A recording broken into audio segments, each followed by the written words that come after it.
Eagle mind செட்னு சொல்லுவேன் sir. நீங்கள் பார்த்தீங்கன்னா கழுகோட மைண்ட் செட் வந்து completely different from the entire species of animals. இப்போ வந்து காக்கா மாதிரியோ ஒரு புறா மாதிரியோ ஒரு கிளி மாதிரியோ கழுகோட மைண்ட் செட் வந்து கிடையவே கிடையாது. ஸோ மேகத்துக்கு மேலே தான் அது வந்து என்றைக்குமே வந்து பிறந்துட்டு இருக்கும். தன்னோட இறையை என்றைக்குமே உயிரோட கொண்டு சாப்பிட்றது தான் ஒரு கழுகோட ஒரு முக்கியமான விஷயம். நான் ஈகிள் மைண்ட் செட் சொல்கிறேன் அப்படின்னா ஒரு சூப்பரான ஒரு லேர்னிங் இருக்குது இந்த ஈகிள் மைண்ட் செட்டில். கழுகு பார்த்தீங்கன்னா 70 வயசு வரைக்கும் உயிர் வாழும்.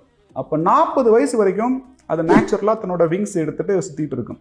கடைசி 30 வருஷம் உயிர் வாழ்றதுக்கு அது என்ன பண்ணும் பார்த்தீங்கன்னா ஒரு குகைக்குள்ளே போய் தன்னோட அலகை உடச்சிக்கும். தன்னோட ஒவ்வொரு ரெக்கையாக வந்து அது பிச்சு போடும். அந்த ரெக்கை திரும்ப முளைக்கிற வரைக்கும், அந்த அலகை திரும்ப முளைக்கிற வரைக்கும் அந்த ஒரு கழுகு அந்த குகைக்குள்ளேயே ஒரு தவ வாழ்க்கை மாதிரி ஒரு வாழ்க்கையை வாழும்.